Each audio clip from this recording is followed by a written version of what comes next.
Welcome! We've been having some technical issues trying to get the live stream going through the YouTube announced one. We started off, I noticed it wasn't showing up, so I had to go to straight up, we're shooting it out right now kind of thing. So for those of you joining us, we're here with David Warden of News Now Houston, who has been helping the Battousai out down there around Houston, Texas, with doing some accountability stuff. And the reason why I'm interviewing him today is because of a major news incident that happened this week involving an arrest of the Battousai back in, what was it, November? Yes.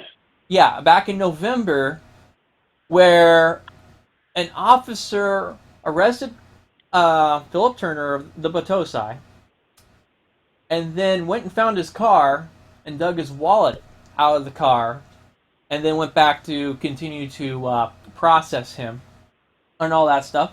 And so I got here, David. Can you give me give me and everyone a quick rundown of what happened that night? Okay. We turned up at the police station at 5 p.m.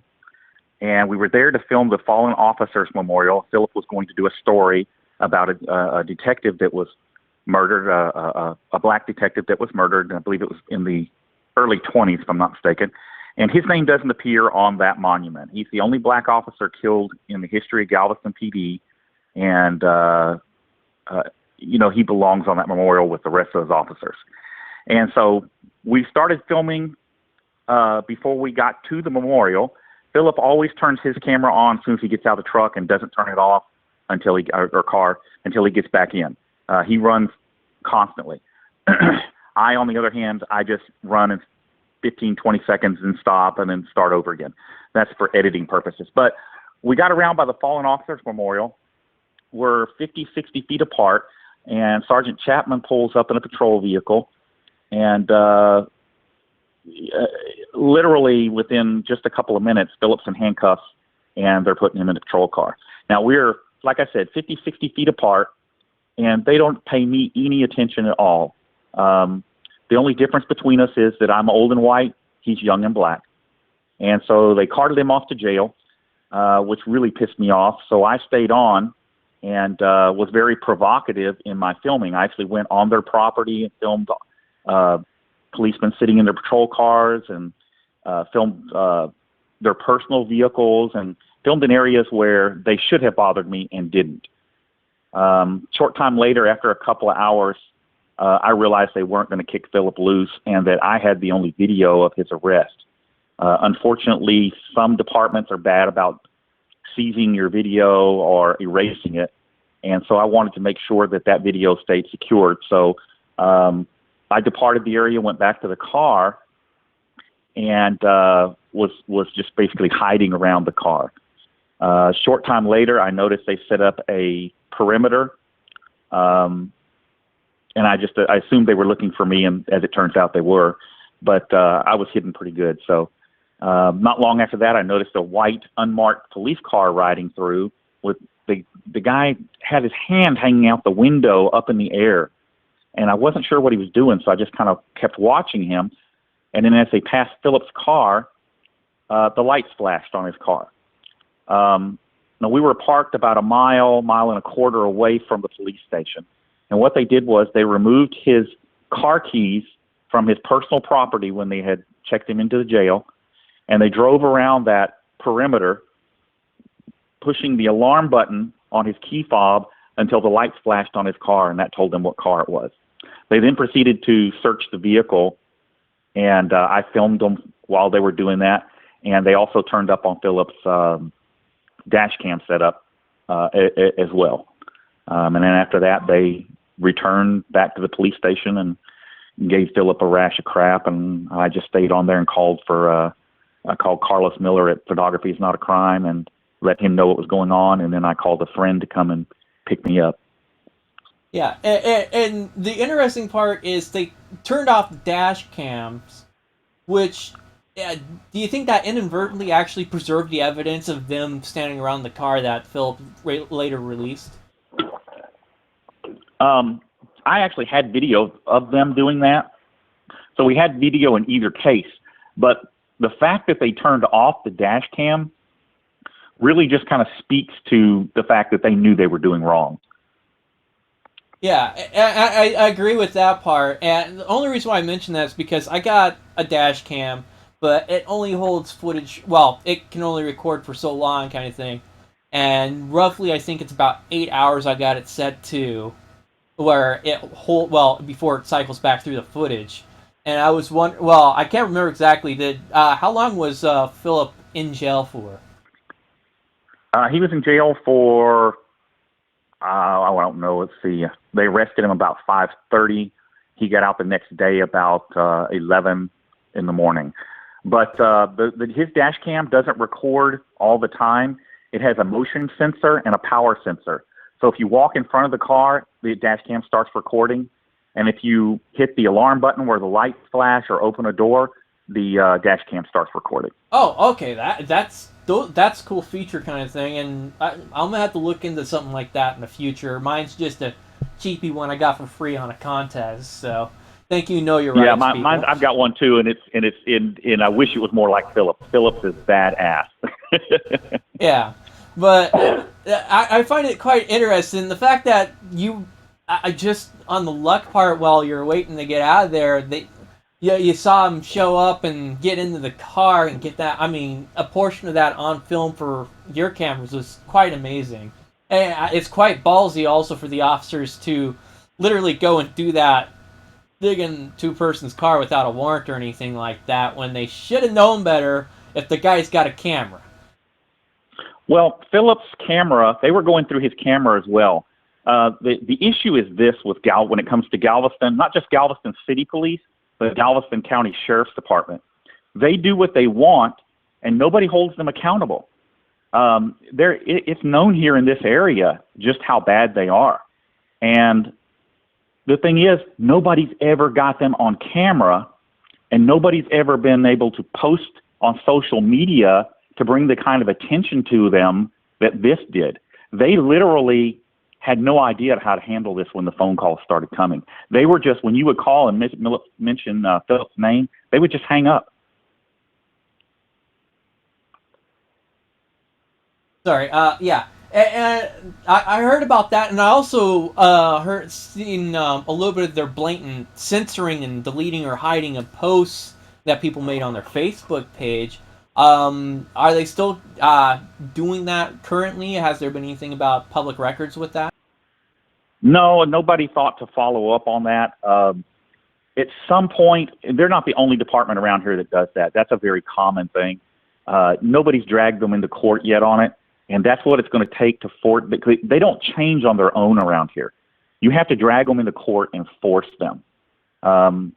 That's just how this area is. They until it costs them money, they don't care. Yeah, and I can sort of attest to that kind of issue in a way. It literally takes having the resources to take them to court in many cases, because, I mean, you can file a complaint, but in most cases, those complaints go nowhere. Right. Well, they're investigating themselves, and it's basically the old, we investigated ourselves and found we did no wrong kind of thing. You know, one of the things about the accountability movement is that we're not asking for change with these people. We've been asking for change for years. Now we're making them change by going to social media and bringing attention to them. And the one thing that criminals hate the most is when you shine a light on them. And when you do that, they don't have a choice. Yeah, and the thing is that's quite the interesting aspect. And so, I mean, how did you feel when the news came out that a grand jury, set up the indictment for the trespass charge with the one officer that got in the car? Honestly, I'm underwhelmed. I'm happy that there is a charge, but you know what they're addressing is a very minor charge. Okay, there should have been an official oppression or false arrest charge to go along with that. And I really think that there should have been more action taken against the officer, because his actions were blatant. And they're blatant about what they do because they've never been held accountable before. This particular officer, Officer Chapman, has an extensive history of complaints, and nothing's ever been done. Yeah, and that's quite the interesting part. I know a judge hasn't signed off on the charges yet, which is the next step. Do you think it might get held up there, or do you think the prosecutor may try to drop it or pull any kinds of stunts like we've seen with maybe the Ferguson case with the one guy that was shot, or with the more famous one, the Tamir Rice case over in Cleveland, Ohio? I'm not sure how that's going to play out down there. Galveston has traditionally been a very democratic area. And if you could get somebody into court, when it comes to public officials, if you could get them there, typically, it would all proceed forward. But in the last election, it flipped, and they got a lot of Republicans in place. And Republicans around here don't like to prosecute public officials. They don't like to do the laundry out in the open like that. So I'm honestly, I'm not sure at this point. I believe that the district attorney is acting in good faith. Whether a judge will follow through, I can't say. Yeah, and I have to say that's quite the interesting dynamic kind of thing, and it's hard to say how this is all going to play out. Each area has their own unique characters and all that stuff that are in control of certain aspects of the legal system. And now I sort of want to move into the next part, the Shell refinery incident, which got you a lot of attention, also because you were arrested before the Battousai, Philip Turner there, and as Philip was coming to help you out, he went over and filmed and got arrested himself. And I was wondering if you can give everybody a quick rundown with that one, who may not be familiar with that entire case.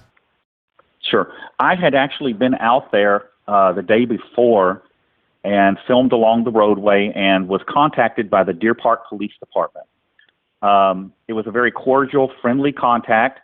The sergeant that responded to that particular call was one that I had dealt with before. I film at traffic accidents. I film a lot of other things.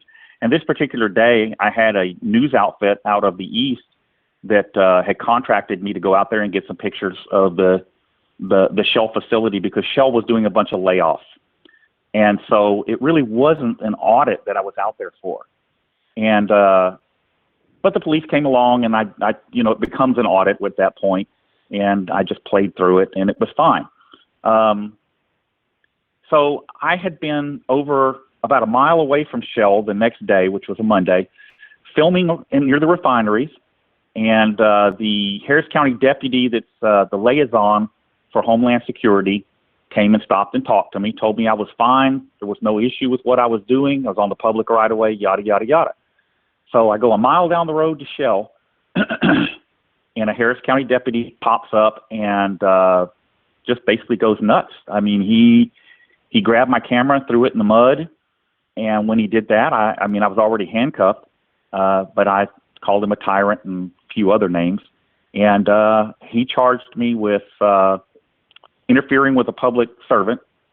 He says that I refused to be patted down. Now, there was video. I had my body camera running, and they seized that, and have to date, we've not been able to get access to it, and we even have a judge-signed court order giving us access to that right now, and we've still not been able to get access to it. About 3 weeks.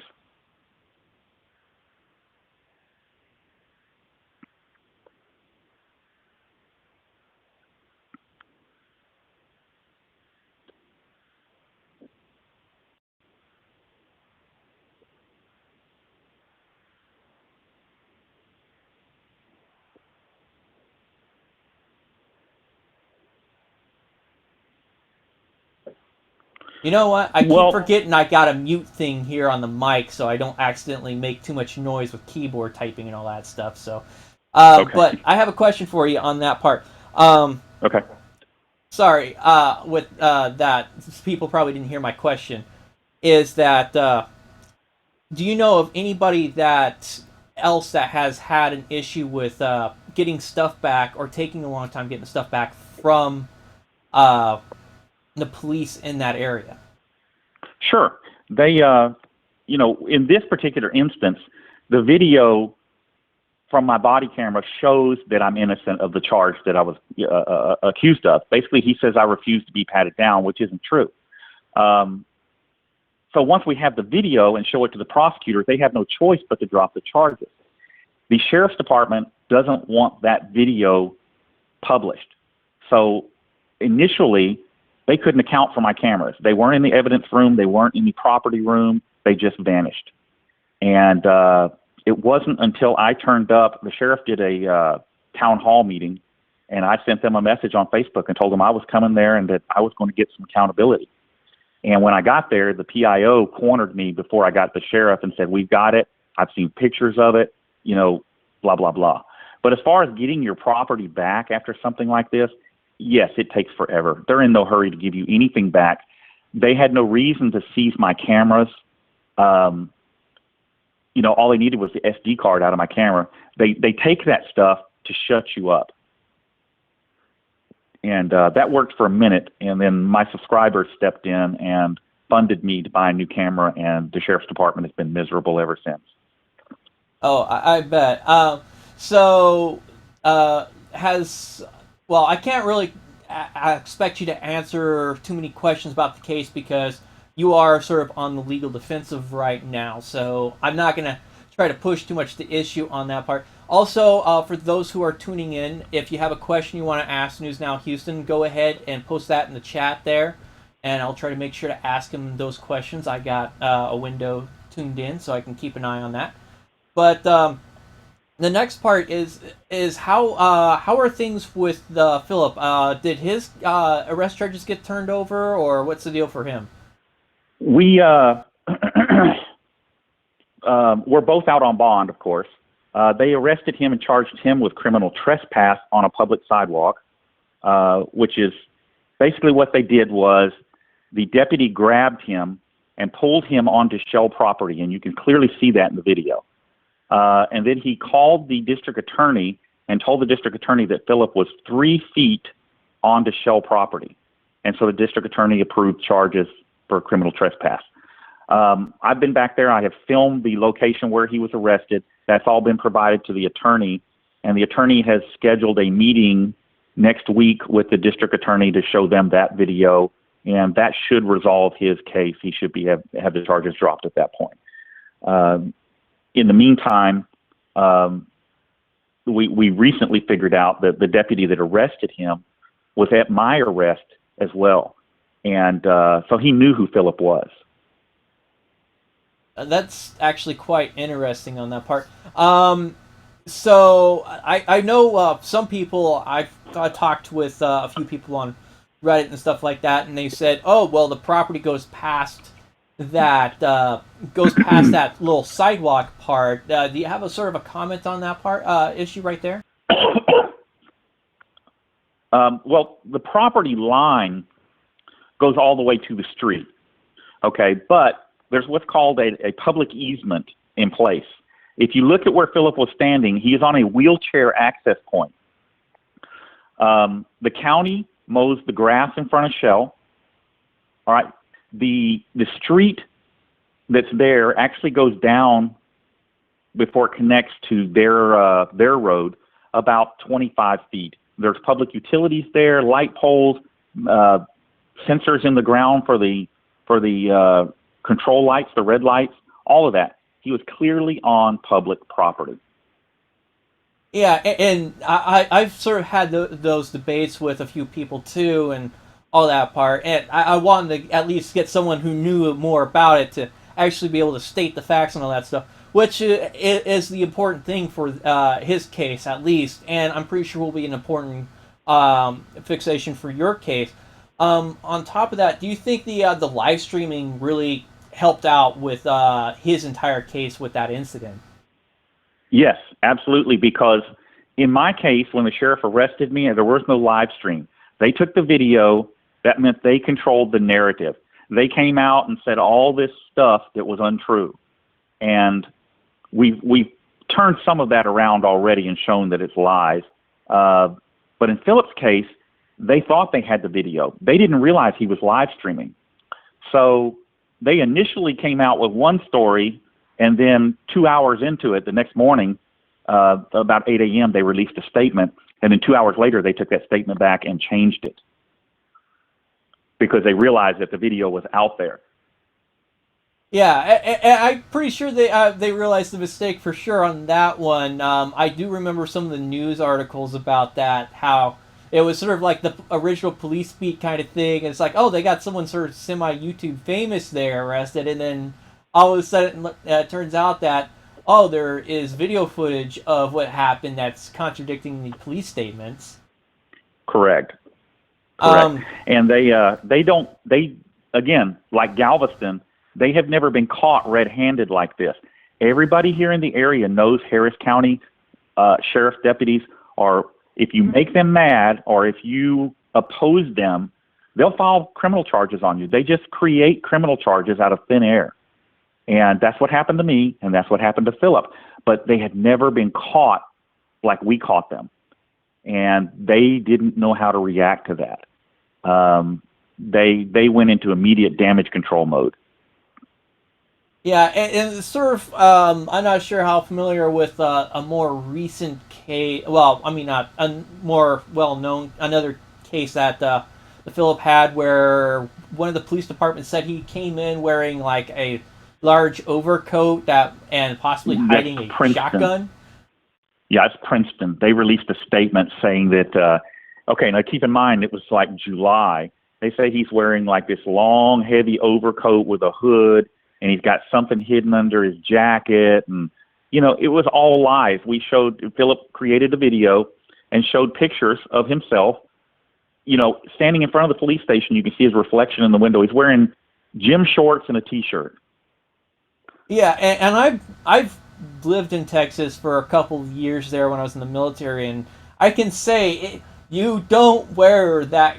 I mean, overly large stuff that can hold in the heat. And how hot? I mean, what's the usual temperature in July of Texas?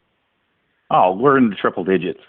Yeah, you would be sweating. You'd be pouring out sweat and literally be a walking fire hydrant pretty much at that point.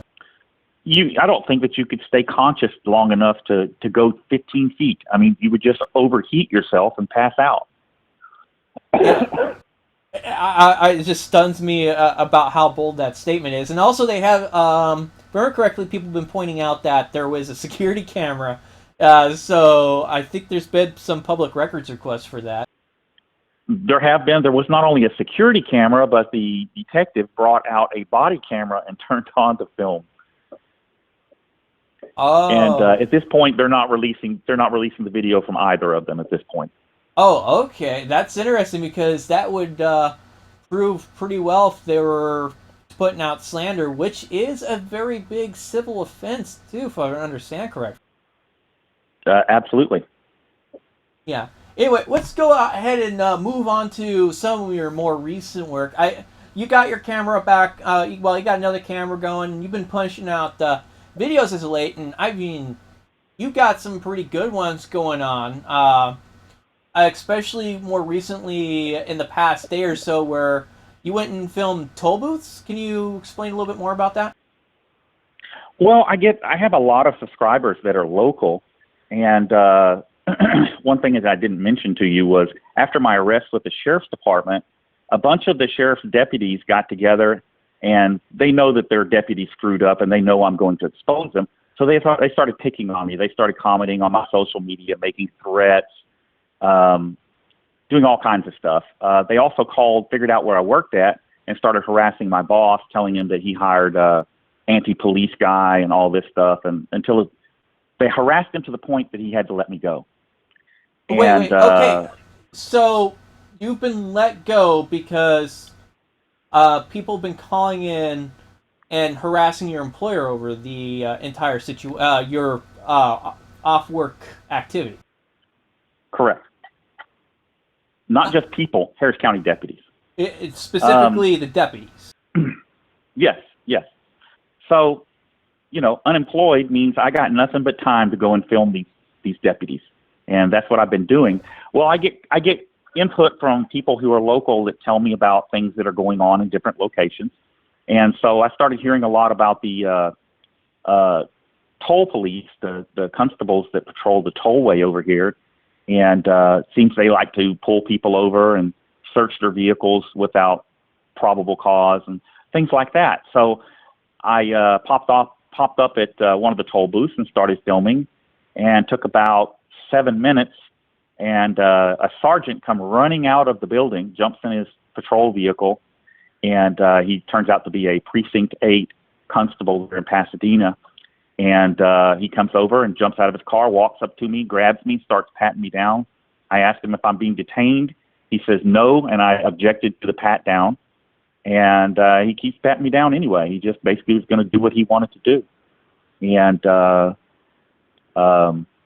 then he wanted identification. Of course, I gave him none. And he realized I was wearing a body camera, and I guess he smelled a rat, so he backed off and he left. Well, he parked down the street and waited for me to go back to my vehicle, and I saw him coming, so I pulled into traffic, and I got about a mile and a quarter head start on him, and he was zigzagging in and out of cars and doing 70 or better mile an hour in a 50 zone to catch up with me to get the license plate off my truck. So yeah. I went back to the toll plaza. If I heard correctly, he also ran a red. He ran a red light too. To get away from me, he sure did. After I pulled over, was going to get out and have it out with him right there beside the road, and he just went on by me, ran a red light to get away, and then when I got back to toll plaza, he pulled up and wouldn't get out of his vehicle, wouldn't roll down his window, and then just finally he drove off. So I'm preparing a complaint at this point, an IED complaint, and I've talked to the Precinct 8 Constable, Phil Sandlin, on the phone about it. Of course, he wouldn't comment a lot. He went into politician mode. But I will say one good thing about this constable. He did something that very, very few police officers, chiefs of police, sheriffs have ever done. He actually talked to me. Usually, once I get one of their guys messing up on video, they run from me. They don't want anything to do with me. Well, and the thing is what's expected of a leader, especially for police or military or anything like that, is you got to take the flak for your guy screwing up and be able to hopefully do a good PR image and save face kind of thing if possible. And I'm waiting to see what kind of outcome comes from this incident. I followed up with another constable's department at a different location on the tollway. I did that yesterday, and they handled it completely different. They were professional, they were courteous, they were nice, they were everything that a police officer should be when they make contact with a citizen. And I'm not convinced that this is an isolated incident, because I don't believe it is. This guy is a supervisor. This guy's a sergeant. And if he's behaving like this, I promise you the people that are working under him are too. And so they're going to have to make some changes. And I'm going to press them about it. I'm going to stay on them about it. And the first part of that is you have to make a complaint. You have to document it and throw it in their face. Because if you don't, nothing will happen. Yeah, I agree with that part. Do you think it would be better to do a complaint, with the case where with the shell arrest or with Phillips thing? Do you think filing a police complaint before maybe going for trying to push for charges or anything like that, or a civil case, is a good idea? Well, first off, always film the police, because they are pathological liars. Okay. And not all of them are like that, but you can't tell which one you got. So you always film the police. After that, you always make a written complaint, because even if they don't do anything about it this time, and even if it's a minor complaint, like the guy violated your Fourth Amendment right by patting you down without detaining you, okay, you're establishing a pattern for the next guy and the next guy. So it may not help you, and nothing may come of it right now, but 5 or 6 complaints down the road, it may help somebody else. So you always make a complaint. After that, I mean, as far as criminal charges or anything like that, I mean, whoever knows anymore. It's starting to turn around. I really think that we're seeing the end of the police state. And it's better in some places than others. What I'm seeing on the street now, as opposed to a year ago, is the honest cops are making progress against the bad ones. I really, that is my impression from what I'm seeing on a day-to-day basis. And in dealing with the Harris County Sheriff's Department, there are honest deputies that have been helping me, that have been assisting me, in fighting against the bad guys. Unfortunately, we have a sheriff that is crooked as the day is long, and so it's a difficult process. But this is an election year, and I'm keeping my fingers crossed that we get a new sheriff that'll stand up to the bullies. Yeah, and I mean that's the biggest issue currently with the I'm noticing from the the police forces, law enforcement forces that are out there, is you do have the occasional you have your good officers, but they can't really do much because you got all these bad officers that could be above them, they could be their partner and all that stuff. And so they're really in a tight spot. I mean, really stuck between a rock and a hard spot on doing something about these bad officers. And you're thinking that this is really starting to have a major impact. I mean, in your area. I see a difference. I see departments that are turning around. I really do. The good cops are becoming more bold about speaking out and standing up. The night I was arrested, the officer that arrested me is named Ibarra, and the deputy, Ibarra was actually off duty working security for Shell, and so he called an on-duty deputy to come and pick me up and take me to book me. And that deputy and I had a conversation as he was transporting me. He just asked me what had happened, and I told him, and he thought I was kidding. And so he called Ibarra and asked Ibarra, and Ibarra was very bold about telling him. And he told Ibarra, he said, "This is wrong. What you're doing is wrong." And he tried to get Ibarra to drop the charges and just let me go and be done with it. And when Ibarra said no, this young deputy he's only been on the force for about 3 years or 2.5 years, he called the district attorney and told the district attorney what was going on. And the district attorney just said, "Hey, if Ibarra wants to push the charges, I can't stop it." And so they had to go ahead and take me on to jail. But, that was a young deputy that was standing up to a senior deputy. Ibarra is a senior deputy and, trying to do the right thing. So, it's happening. You never saw this 5 years ago. A good deputy or a good police officer standing up to a bad cop, all that's going to do is get you in trouble. But there's more and more of the good officers coming out and standing up to the bad ones. And I really think that we're seeing a change. I think we're seeing the bad ones are starting to either be pushed out, forced into retirement, or at least exposed. And that's a good thing. That's a positive thing. Yeah, and going back to the live streamer people. Hey, if you're watching, you have a question that you might want to ask News Now Houston or David Warden here, go ahead and post it in the chat there, and I'll try to make sure to ask him that question. I want to go back to your thing about with the sheriff's deputies harassing you at work there. When you had work there, and they were just literally calling up your boss. I mean, was it like a daily kind of thing? Were they calling you up or anything like that on top of that? Or were they showing up maybe harassing the people that work there also? No, they the place I worked is not in Harris County, so they have no jurisdiction. But it's right on the line, and it was a very public job. So what they did was they would call there and say, hey, you got this anti-cop guy working for you, and we're going to tell everybody about it, and nobody's going to do business with you, blah, blah, blah. As far as harassing me beyond that, they were commenting on my social media, things like that. But the threats became so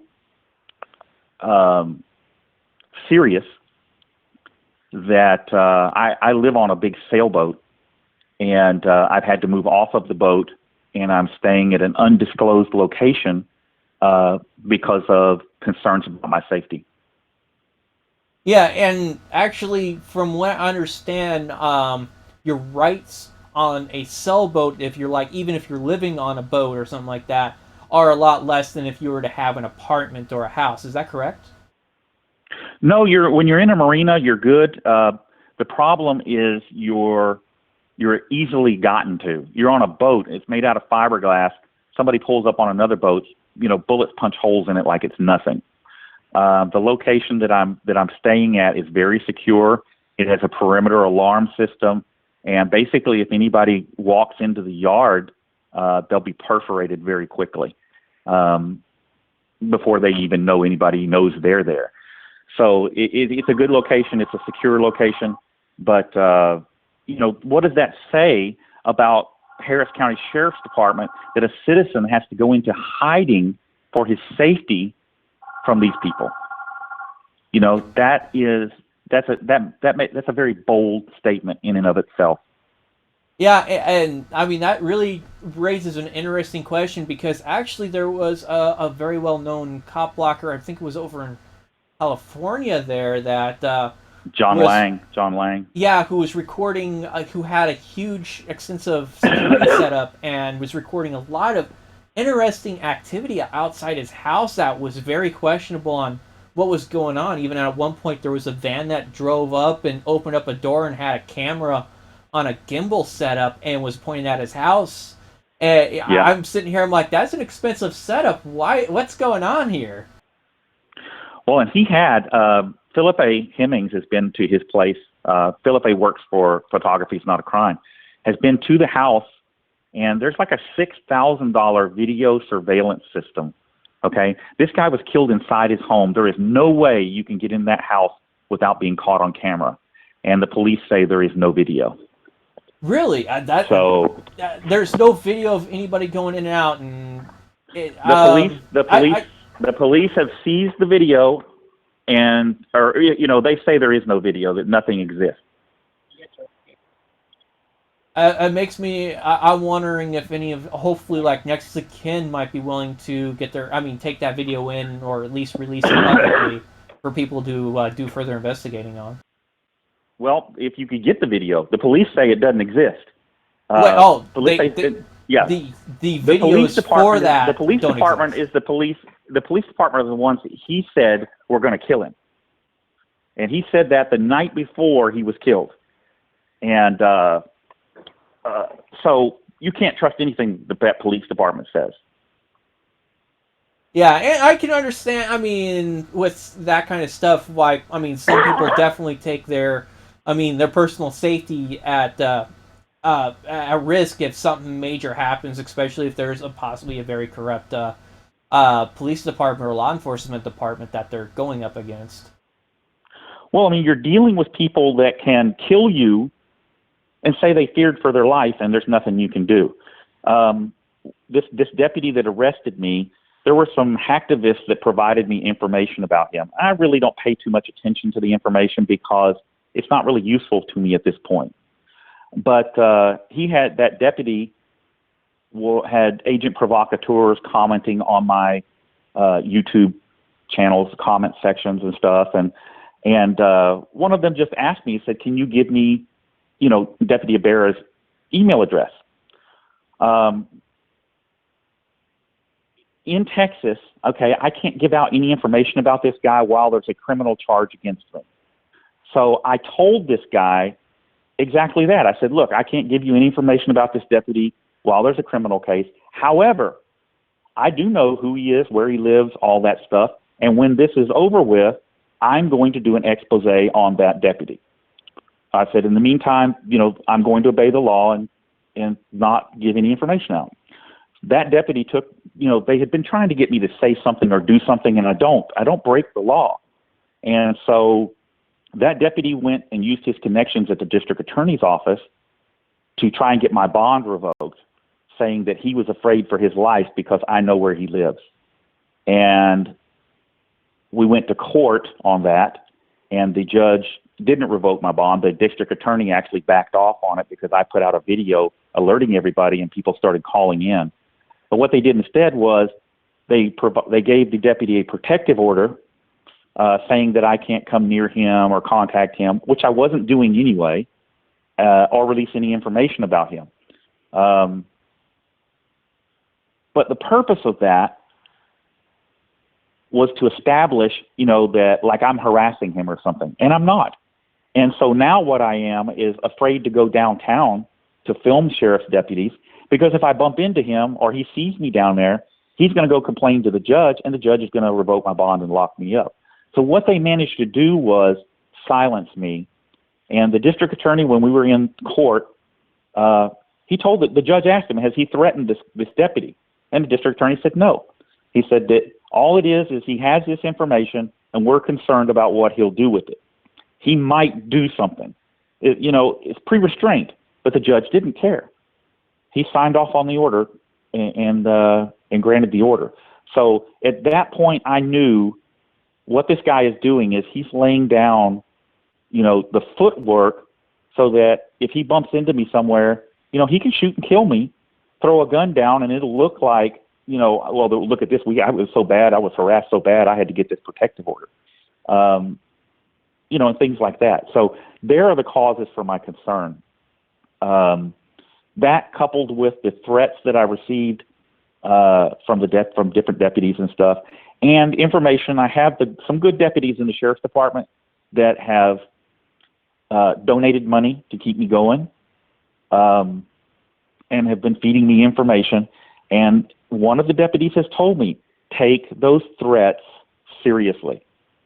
And so that's exactly what I've done.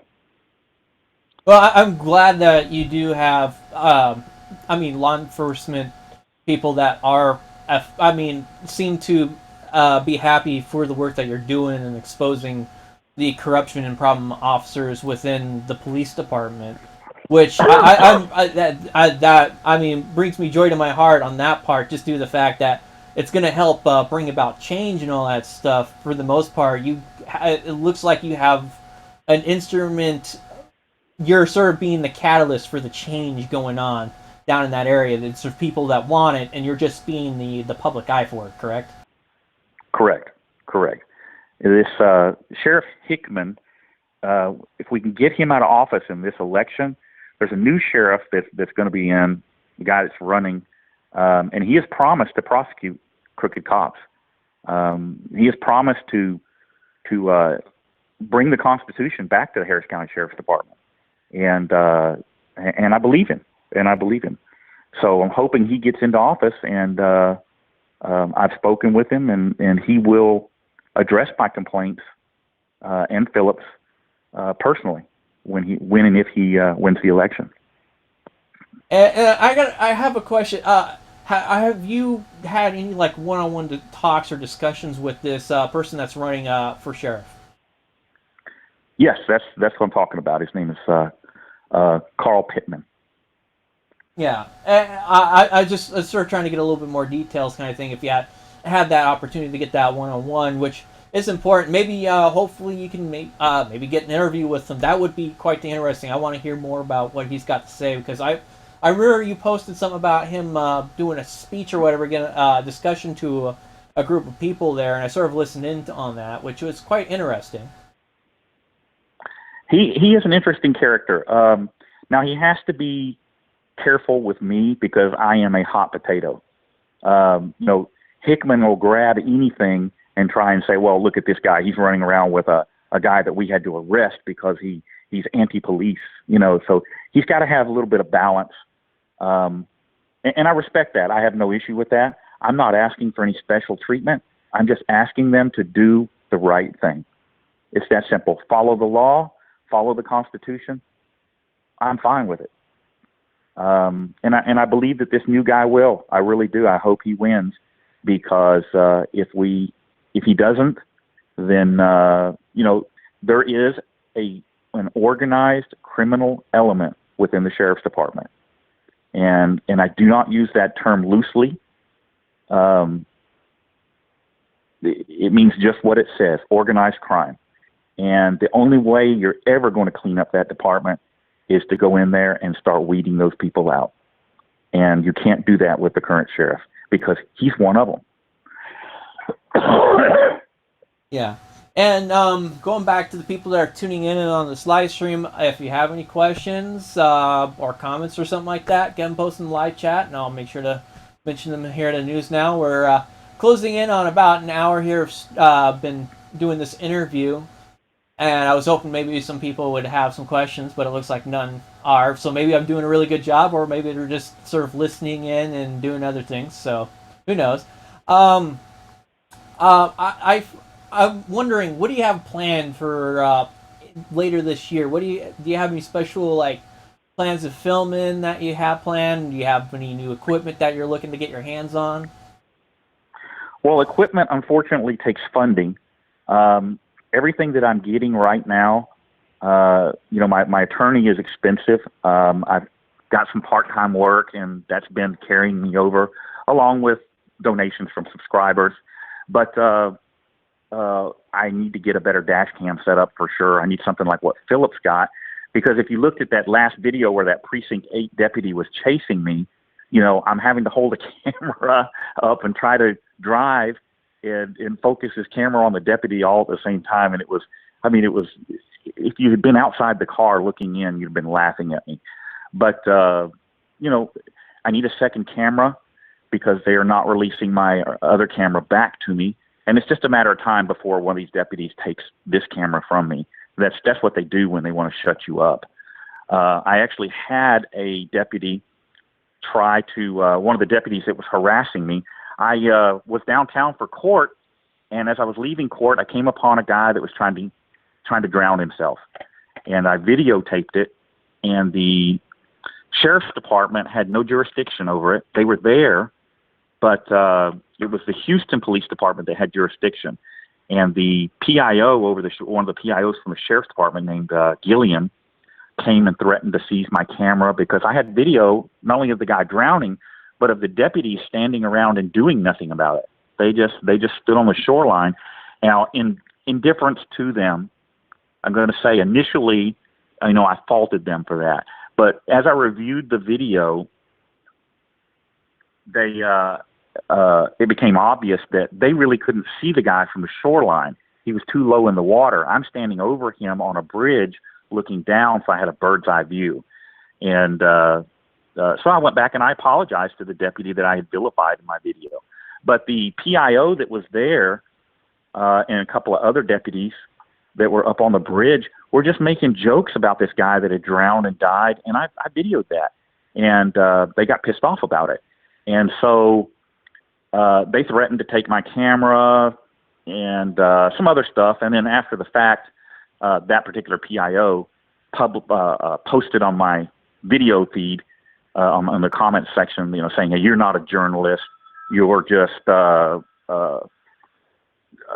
just an idiot that wants to be a journalist," and all this junk that had nothing to do with nothing. Which is quite surprising, because the thing is, it doesn't matter if you're quote unquote a journalist, and the journalist definition is quite broad for the most part. It's literally anybody that's really putting out some sort of news or information. But Sure. The freedom of the press, it pretty much applies to anybody. Anybody that has a camera, has a method of putting information out there, whether it be a blog or printing out pamphlets or anything like that, that is press. That is reporting some sort of information for other people to consume. And I have yet to see something that says, "Oh, you can't be press," because even or you can't be a journalist, you can't be press or whatever. Because in 2008, I think there was a huge argument when they were doing amendments to the Freedom of Information Act on the national level with Congress too. You know, it's about controlling the narrative. These people, they need to be able to discredit you some kind of way, okay? So I'm actually credentialed media for American News Information Services, okay? That's an outfit out of Connecticut. It's run by a guy named Ed Peruta, and I'm published. I mean, I've had my stuff broadcast locally here on Channel 26, Fox, and KHOU, Channel 11, and Channel 13. I provided stuff to them, videos and photographs and you know, story backgrounds, as well as some places out on the East Coast and Sail Magazine as well. So, I mean, I am published and I am credentialed. So for him to say something like that, it's just them trying to control the narrative.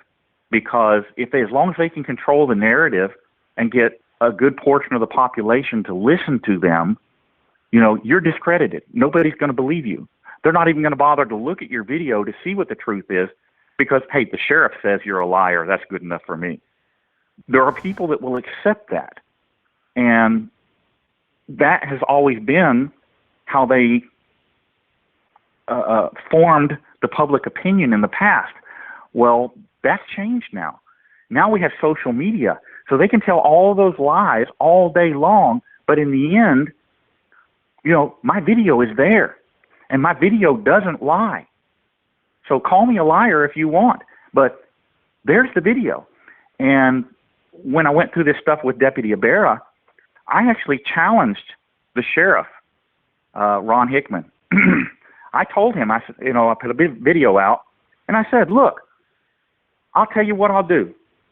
I'm going to pick 2 deputies that work for you, and I picked 2 deputies that I know, or I don't know them personally, but I know that they're honest, and a reporter from the Houston Chronicle. I said, show them the video of my arrest. If they say I should have been arrested, I'll go to court the next time, plead guilty, and accept whatever the judge gives me. I said, now, if they come back after looking at that video and they say I should not have been arrested, then you announce and submit your resignation effective immediately. Well, of course, he's not going for that because he knows. He knows the truth. Yeah, I had to say that's quite the risky bet right there. That is for sure. It's not risky because I know what's in the video. Well, not risky for you, obviously. You know what happened. You know what's in the video. Yeah. But I have to say that really puts them on the spot. That would have been awesome if you got that on recorded. It's on my channel. It's on the last the court outcome video. Okay, I'm gonna have to go back. I go through on average I think almost 50 videos a week, and it's hard. I easily forget. I mean, mini videos. There's some pretty good ones and stuff like that. Every now and then I'll have one that will literally stick to my mind and all that stuff for a while. But as is, it's going through a lot of material and all that stuff for Pinac and for Reddit and all that stuff. Is this good? Is this not? One of the other things you said you were. What was that? The news group? I can't remember the name. What was that again? That your credential was? Ed Peruta. It's American News and Information Services. Okay, I have to ask you this because I know there's going to be other people that are going to go, why didn't you ask him this? Have you talked to or met J.C. Playford, who is with that same outfit?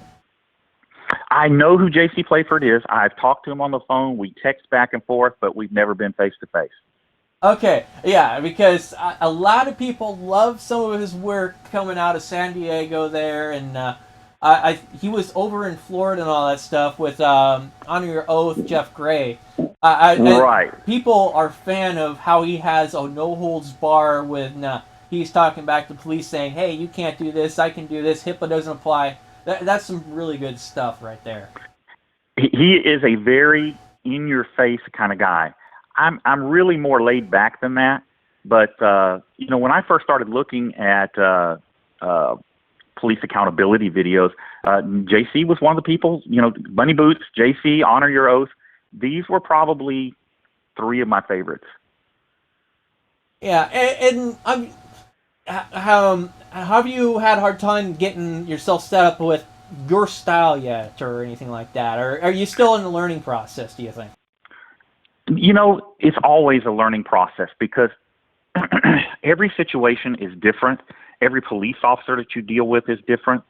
So what you can't really have, I know you like that silent treatment, and I've looked at that, but around here they have what's called the Baker Act, and if they think that you're psychiatrically questionable, they'll arrest you and take you for a psych evaluation. So you have to be careful with the silent treatment around here, because I'm not giving them an excuse to arrest me. The whole purpose in what I do is to be lawful and operate within the law. So I'll usually give them a basic explanation of what I'm doing. What are you doing? I'm taking pictures. Are you taking pictures of our building? Yes, I took pictures of your building. And, I generally, the thing that I get the most from people are my subscribers. The one thing my subscribers bitch about the most is that I allow pat downs. I will actually volunteer for a pat down. And the reason I do that is, if you make some kind of funky move that they don't like, they just draw a gun and kill you and claim they thought that you were going for a gun. By allowing them to pat me down, I take that out of the equation. So, that's the number one thing that, like I said, my subscribers don't like. They don't like that I do that. But, my safety, screw officer safety. They got guns. I don't carry a gun, a pocket knife, nothing when I'm out doing an audit. And my safety comes first. And if I enhance my safety by allowing a pat down, I'm all for it. But that assumes they ask, or they tell me I'm detained, in which case, of course, you have to submit to the pat down. But, that constable the other day just grabbed me and started patting me down. And when I asked him if I was detained, he said no. So, of course, I objected to it. Yeah, and that definitely got me really cringing. Some people were commenting about, yeah, it's like he just walks up to you and pats you down. And that sort of reminds me of that stop and frisk policy that's been going on in New York City, which has been declared unconstitutional because of the way they've been enforcing it, from what I understand. I'm not sure what's the still current status on that, because I still see quite a few videos coming out of New York City where people are getting stopped and frisked. Yeah, and this is, it's always a big thing in Texas. When they poke fun about something, for instance, picante sauce. They'll, and I know this sounds stupid, but that's one of the things they poke fun about, is a lot of picante sauce is made in New York City. And then we have manufacturers that make it here. And so there's this one commercial where they bring out picante sauce and the guys at the campfire look at it and they say, "Where's this stuff made?" And they look at the label and they say, "New York City." And one of them says, "Oh, get a hanging rope." This isn't New York City. This is Texas. And one of the things we pride ourselves on down here is freedom.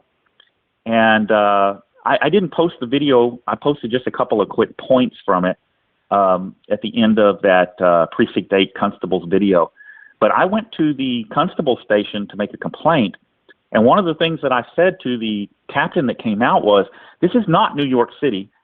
This is not stop and frisk. And, this is unacceptable." And I actually need to do a follow-up with that captain because, just the little blips that I put of him in there, people are begging for more information about him. And so I need to post that, and I just haven't gotten to it yet. But, to just grab somebody on the side of the street, just grab them and start patting them down, it's unfathomable. If I did that to a police officer, he'd probably shoot me before he even asked a question. But worse, and had I resisted him, he'd have beat my ass and threw me in handcuffs and given me some kind of criminal charge. What he did was wrong on every level. And I'm not going to let that go. I'm making a complaint. I have called the Precinct 8 Constable, Phil Samlin, and been to his office when he wouldn't answer the phone or I couldn't get him on the phone. I was near his office, so I went by there, left him a business card and said, I want to talk to you. And the phone conversation that I had with him is posted on my YouTube channel. And again, he kind of went into politics, but I believe that, when I make the complaint, I've got to write it out this weekend and turn it in Monday. I believe that they will take some action. Yeah.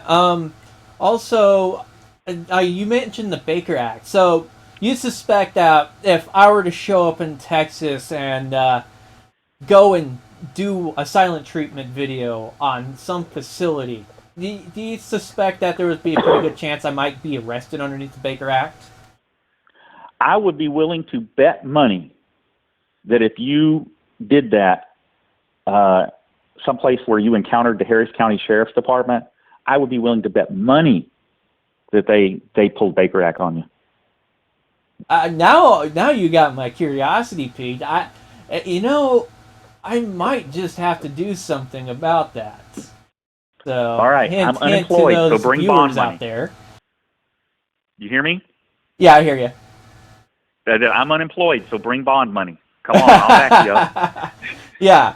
So I have to say that's quite the interesting thing, because I heard the same thing with Florida. They have a Baker Act also, which definitely plays an interesting thing, because I remember what was it, FTG there over by Jacksonville sort of attempted to do a silent treatment, and it had some very interesting results with the officers there getting in his face about, do you need mental health, something like that.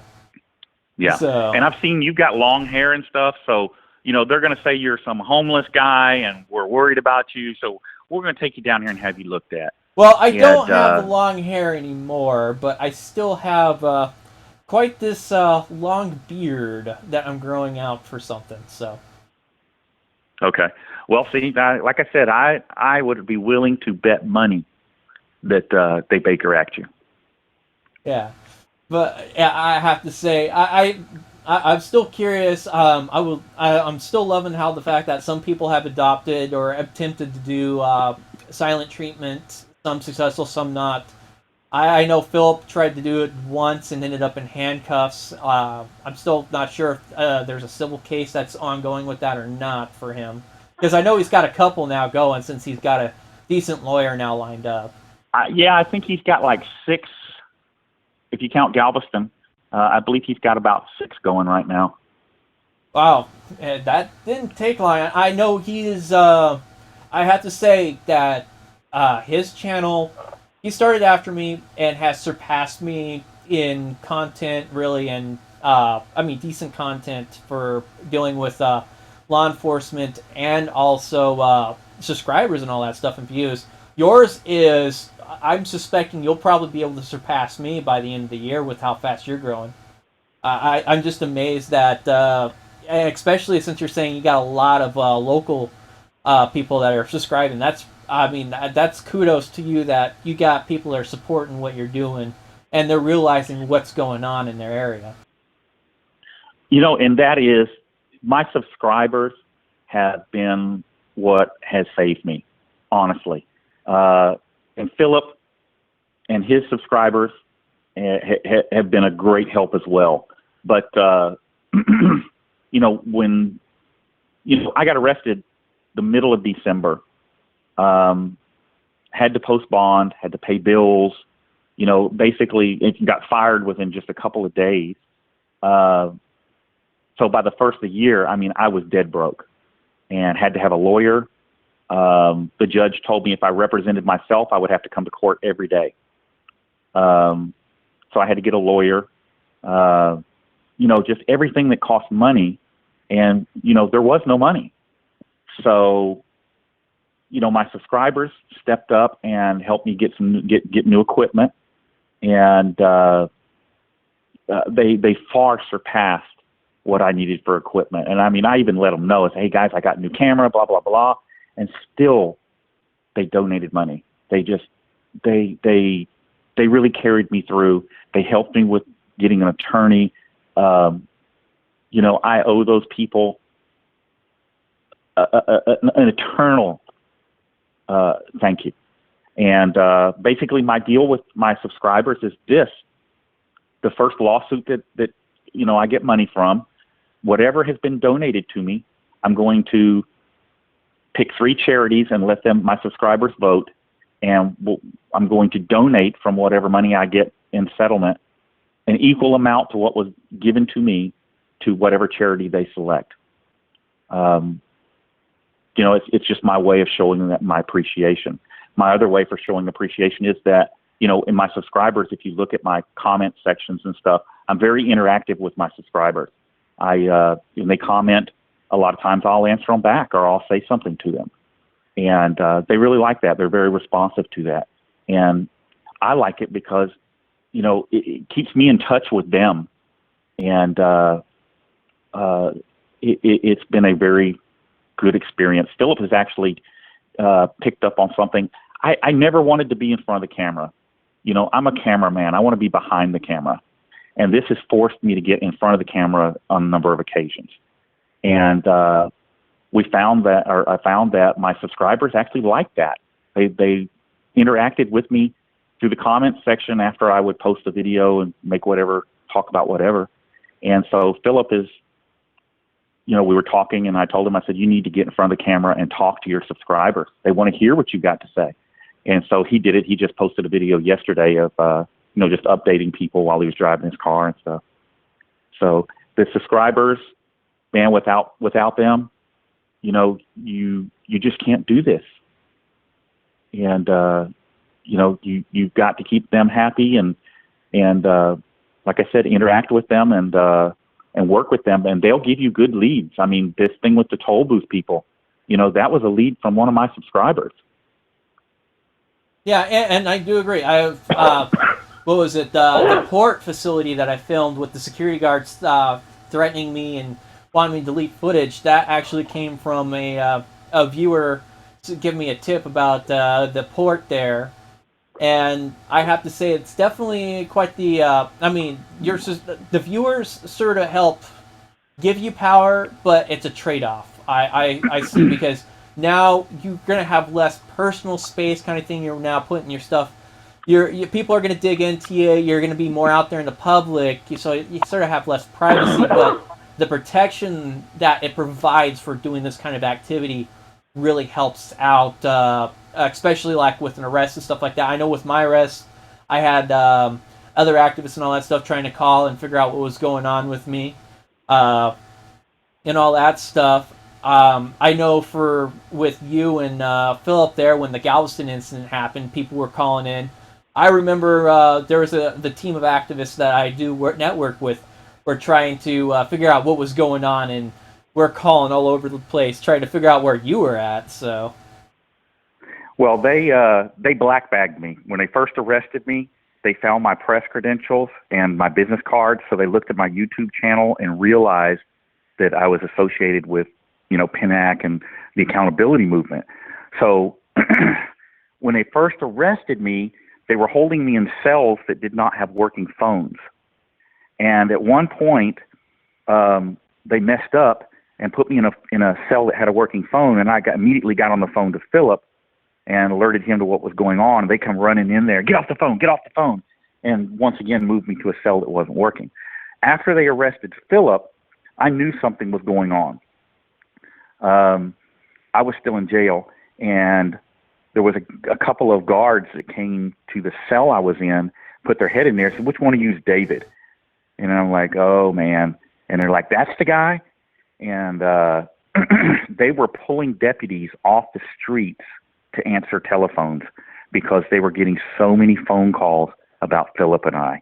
And that, you guys don't know, or the subscribers just don't know, that means something when you're sitting in that cell and you know that these people, are catching hell and being held accountable, and somebody knows where you're at.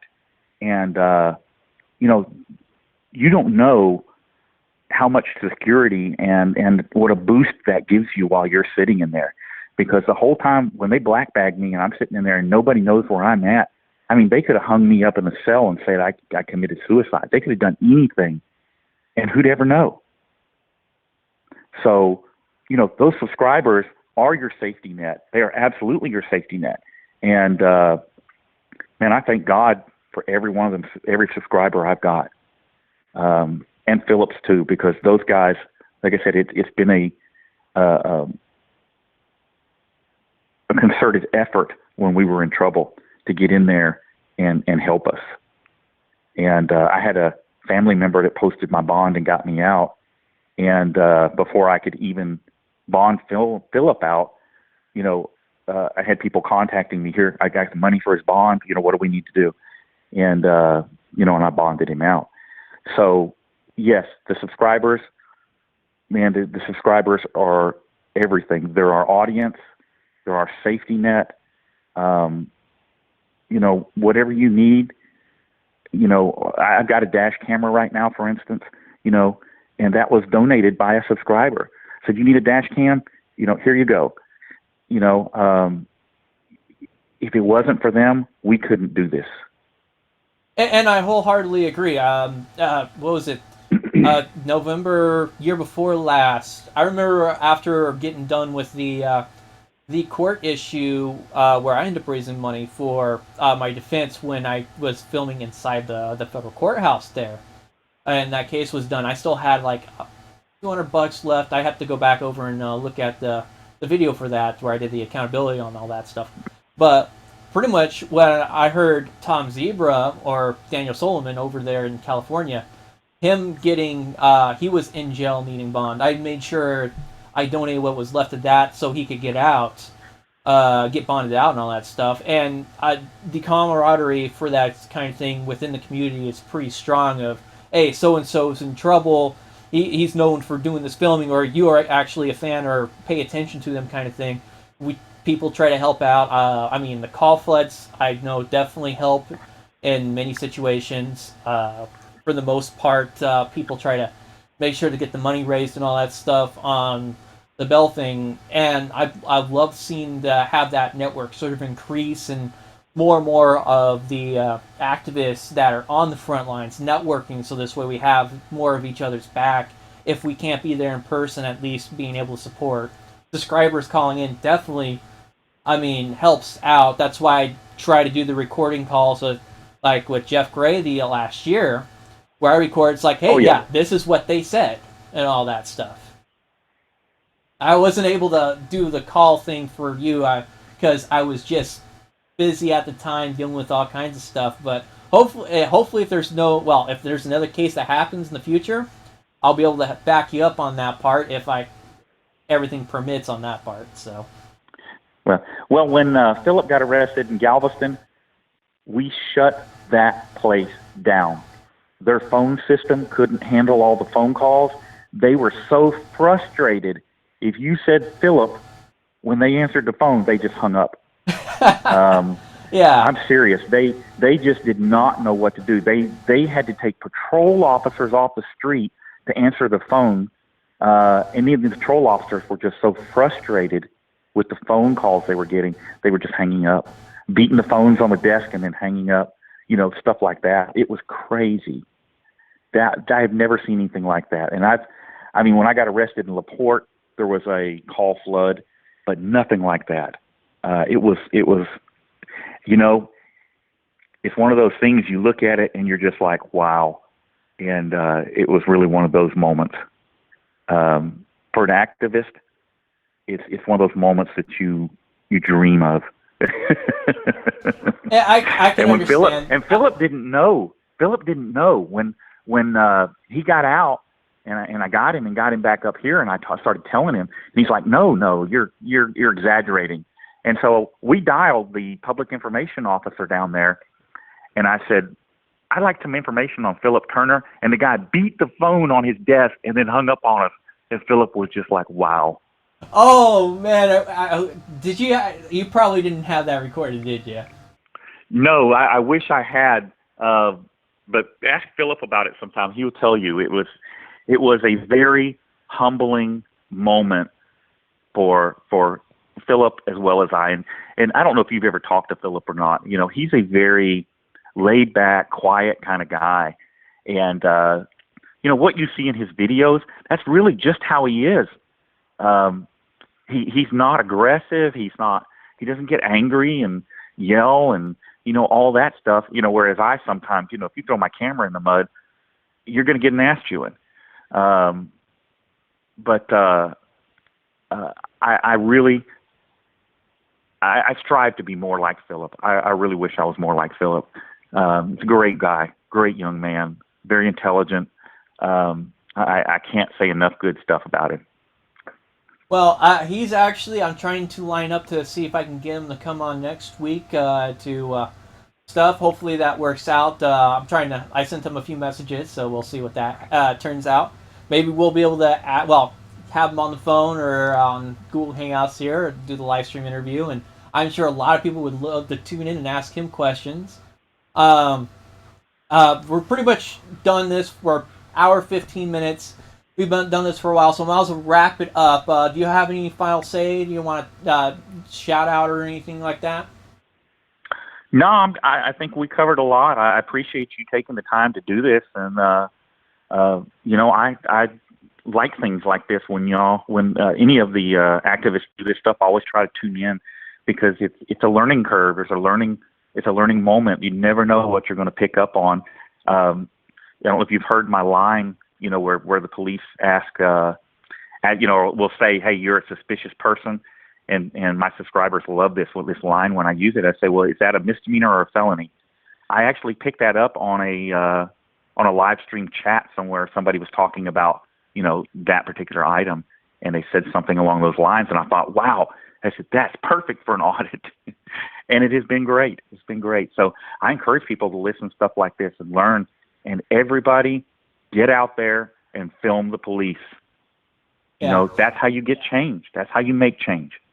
I encourage everybody to do that. All right. Well, thanks for doing this interview with us. We'll probably have you back on sometime in the future, that's for sure, to get an update on what's going on, and I'm pretty sure other people will be enthusiastic to hear what's going on and all that stuff.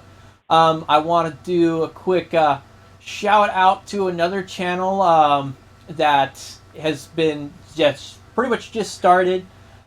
Jason Scott, I'm hoping you're doing good or getting better, because he had a heart attack just recently.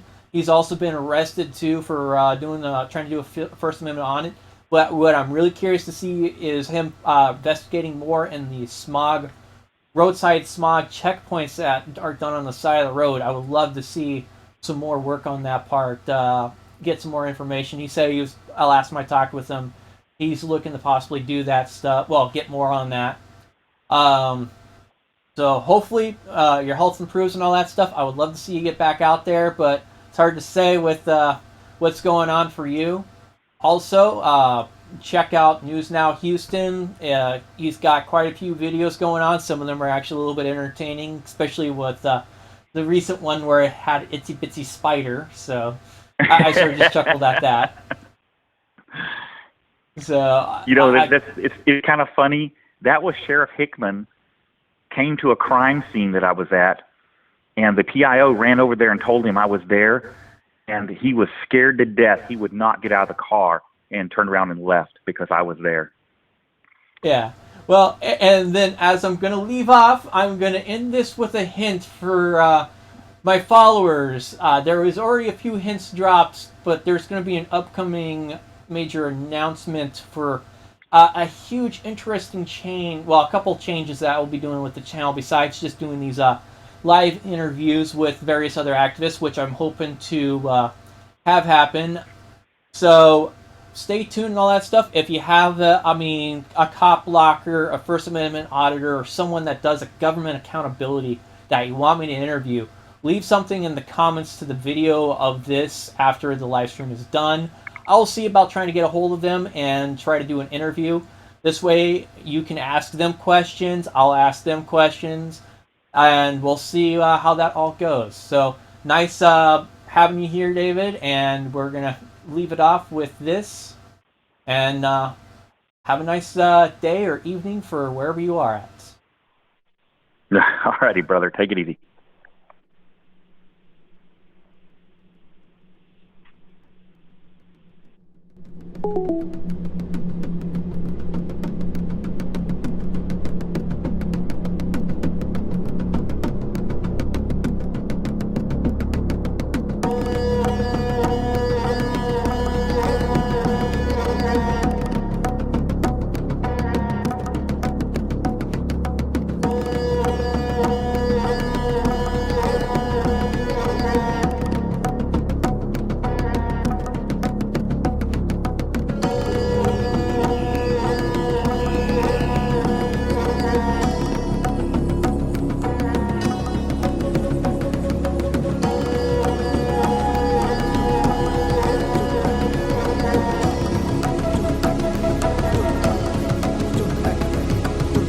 हर वीरा मारो केसरियो हजार